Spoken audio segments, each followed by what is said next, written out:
2 bulan lebih menghuni tembok derita Nikita Mirzani sebagai seorang ibu seolah tak terperikan. Selain harus kehilangan momen mengambil raport anak-anaknya pada Desember ini, Niki juga bakal merayakan tahun baru di dalam penjara. Rasa pedih itu semakin menyakitkan, manakala penyebab dirinya berlama-lama di penjara adalah Dito Mahendra yang melaporkannya atas dugaan pencemaran nama baik, namun seolah tak punya nyali untuk menghadiri sidang. Dalam sidang beragendakan mendengarkan keterangan saksi dari pihak pelapor, Dito selaku saksi sekaligus pelapor lagi-lagi tidak hadir. Tak heran Niki begitu geram sekaligus sedih karena ia sudah mengikuti prosedur persidangan dengan baik. Namun Dito seolah tidak menghargai hukum. Dan yang membuat Niki semakin sedih hingga tak sanggup membendung air matanya, majelis hakim seolah berpihak pada Dito. Benarkah surat panggilan sidang untuk Dito tidak sah lantaran disampaikan melalui pos? Jika urusan surat panggilan sidang adalah kewenangan kejaksaan, mengapa pihak terkait tidak bisa memanggil Dito lewat cara yang sepatutnya? Saksi korban sekarang ada di mana? Apakah penuntut umum mengetahui sendiri, melihat langsung sendiri, atau tidak keberadaannya? Kalau memang tidak, ya sudah, gitu loh.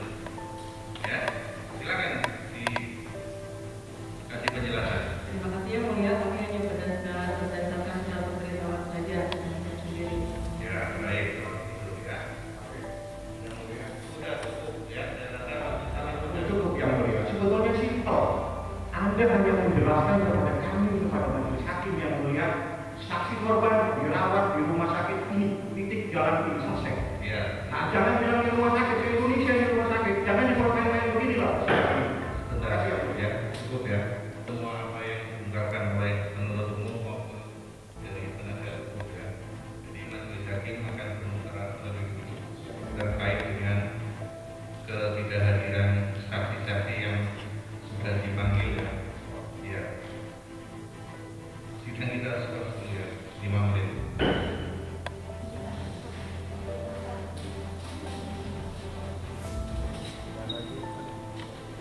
Sampaikan kepada rekan-rekan tim dari kejaksaan terkait dengan pembukaan sidang ini ya. Hari Senin tanggal 19 Desember 2022 ya. Kepada penuntut umum kita menghadirkan terdakwa di persidangan ya. Terdakwa memberi keterangan, penasihat hukum telah mendampingi terdakwa pada persidangan berikutnya ya. Sidang selesai dan ditutup. Kecewa karena pengen cepat selesai gitu. Buat Dito Mahendra jangan pengecut, tolong hadir segera di Pengadilan Negeri Serang. Terakhir panggilan hari Senin, mudah-mudahan dapat hadir supaya cepat selesai masalahnya ya Bang.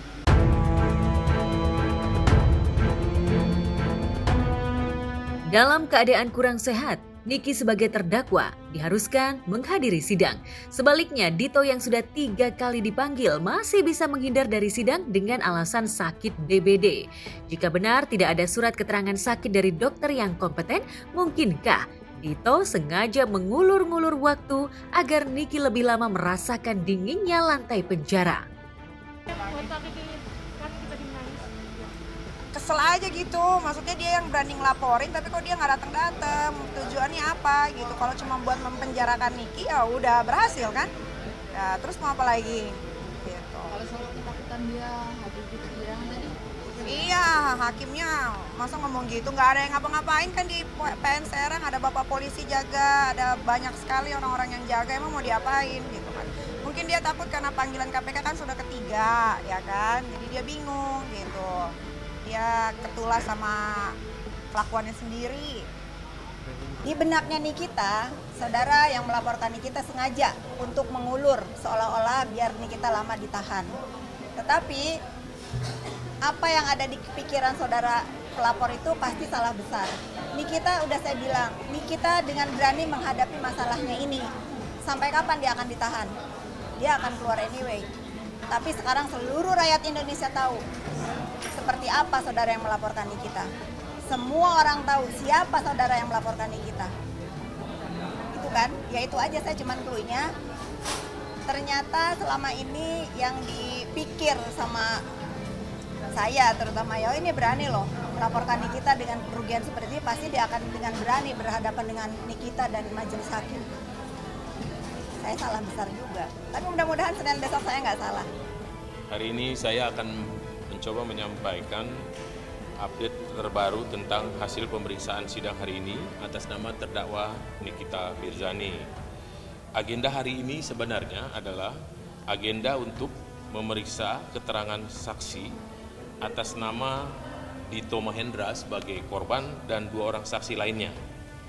Dan dari penjelasan penuntut umum disampaikan bahwa 3 orang saksi yang hari ini dipanggil atas nama Dito Mahendra dan 2 saksi lainnya tidak bisa hadir, tetapi setelah majelis hakim meneliti tentang ketidakhadiran dan panggilan yang dilakukan oleh penuntut umum atas 3 orang saksi itu ternyata belum sah.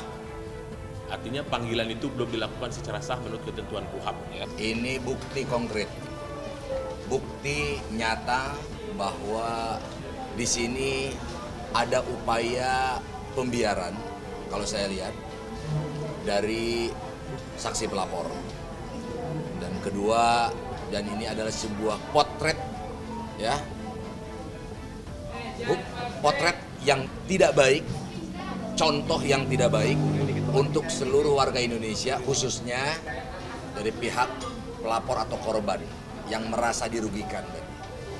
Dia sudah berani melaporkan dan menyampaikan ada sebuah kerugian material, akan tetapi beliau sendiri tidak bertanggung jawab atas apa yang sudah dimulainya, atas apa yang sudah dilakukan.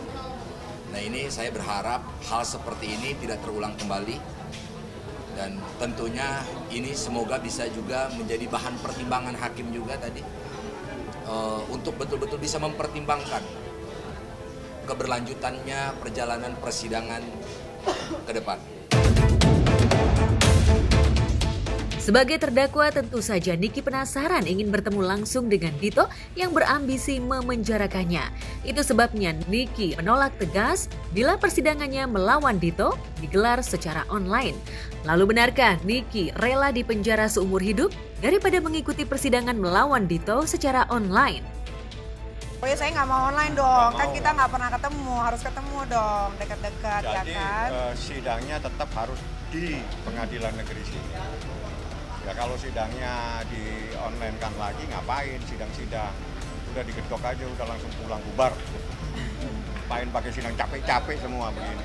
Pemeriksaan atas saksi Dito Mahendra yang akan dilakukan secara elektronik atau online.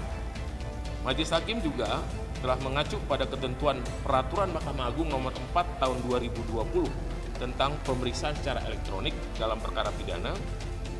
Dimungkinkan bisa dilakukan pemeriksaan saksi secara online, asal yang bersangkutan Dito itu posisinya tidak dalam posisi di wilayah hukum Serang, misalnya di Jakarta atau di mana, tapi dia harus ada di wilayah hukum Serang. Tempatnya bisa di kantor kejaksaan, di kepolisian atau di wilayah lain, tapi yang ada di wilayah hukum pengadilan Serang. Itu ya. Jadi hari ini majelis hakim belum bisa menetapkan karena setelah penelitian relasi itu belum dilakukan secara sah. Karena KUHAP menentukan dalam pasal 159 KUHAP, panggilan itu harus sah dulu, baru bisa dilakukan upaya paksa. Teman-teman dengar semua, Nikita tidak mau kalau kesaksiannya dilakukan secara online. Dan Nikita sudah menyatakan, ya penjarakan aja saya kalau kesaksiannya akan dilakukan online.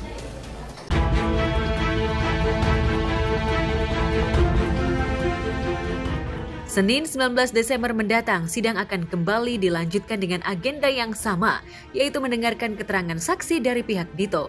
Niki berharap pekan depan Dito punya nyali untuk menunjukkan batang hidungnya. Siapa? Berani melaporkan, berani juga jadi Iya, berani ngelaporin, Harus- berani jadi saksi dong. Dito Ini Mahendra. harusnya hadir di persidangan. Ini seperti main-main saja. Lembaga peradilan dibuat main-mainan sama jaksa ini kalau begini. Iya, Dito Mahendra kasih muka ke jaksa dong yang udah tahan aku, ya kan? Jangan kayak gini bikin malu. Ya,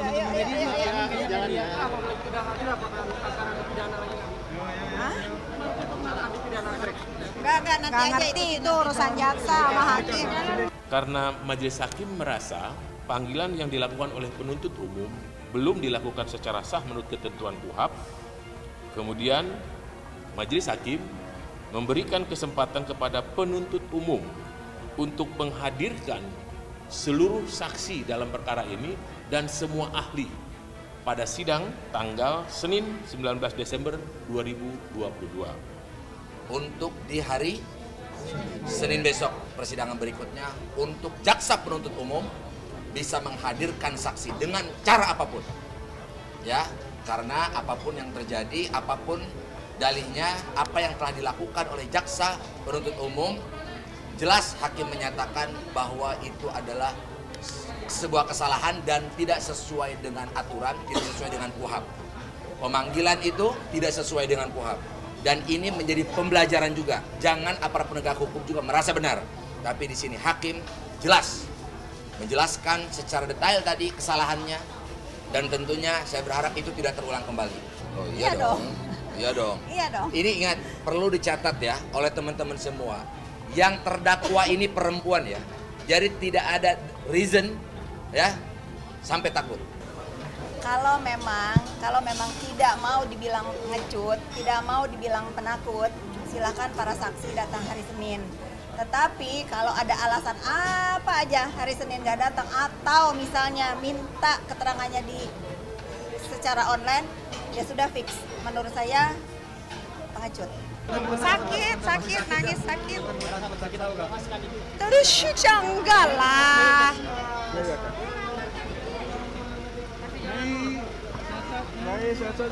Jangan dorong-dorong mas.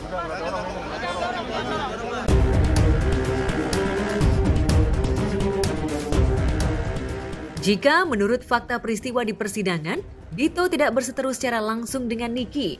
Justru Nindi Ayunda kekasih Dito lah yang menjadi musuh bebuyutan Niki. Sebelum perseteruan mereka bermuara ke ranah hukum, Niki dan Nindi sudah saling sindir di media sosial. Ketika Nindi diisukan selingkuh dari Askara Parasadi Harsono, suaminya, barulah Niki getol menyentil hubungan terlarang Nindi dengan bos sebuah perusahaan besar itu. Dalam sebuah instastory, Niki menyebut Dito tukang tipu yang gemar membelikan barang branded kepada Nindi dari hasil uang tipu-tipu. Merasa nama baiknya dicemarkan, Dito yang mengaku rugi 17 juta lantaran pernyataan di instastory Niki membuatnya kehilangan kolega dan pelanggan. Akhirnya melaporkan mantan istri dipolatif itu ke Polres Serang, Banten. Lalu benarkah setelah 2 bulan menghuni Hotel Prodeo, Niki yang sakit-sakitan selama di penjara masih menunggu itikat baik Nindi dan Dito agar meminta maaf kepada satu Indonesia karena telah bikin gaduh lewat kasus perampasan hak orang lain, dalam hal ini Sulaiman, mantan sopir Nindi. Ini kasus sebetulnya simpel sekali. Kasus perampasan kemerdekaan, artinya orang dirampas kemerdekaannya, jangan dihitung beberapa hari. Sehari saja tidak boleh pulang walaupun dikasih makan berdasarkan keputusan jurisprudensi Mahkamah Agung, itu namanya perampasan kemerdekaan. Titik. Tidak mau kemana-mana lagi ini kasus. Ini bukan pembunuhan, bukan penganiayaan. Nggak perlu kemana-mana. Cukup tanya, korban kamu itu boleh pulang tidak? Saksi pernah lihat nggak Sulaiman itu tidak pulang? Tidak pernah. Kenapa dia tidak pulang? Ternyata berdasarkan fakta-fakta saksi dia memang dirampas. Kemana-mana diikutin. Ini fakta sudah terungkap semua di persidangan, di proses penyidikan tadi. Ya, tidak perlu juga teriak-teriak, nangis, kesurupan, histeris. Tidak perlu. Kan katanya siap masuk penjara. Apa sih kepentingan orang-orang ini? Anda di penjara dalam perkara yang lain, pencemaran nama baik. Ya, itu substansinya berbeda. Ya, dengan kasus yang dilaporkan atas klien kami. Jadi kenapa juga karena Anda masuk penjara lalu orang lain juga harus masuk penjara? Itu logika hukum dari mana? Diduga pelapor juga sedang mempunyai kasus hukum di Jakarta Selatan. Mudah-mudahan ini menjadi contoh buat aparatur Jakarta Selatan juga untuk segera memproses jika benar laporan saudara Leman adalah perbuatan melanggar hukum.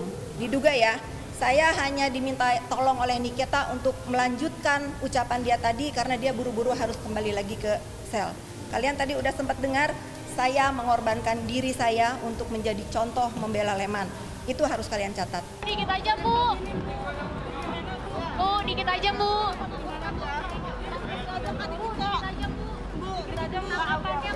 Tanggapannya Bu apa Bu? Dikit aja, Bu. Mau bebas, mau bebas. Dikit aja, Bu, tanggapannya, Bu.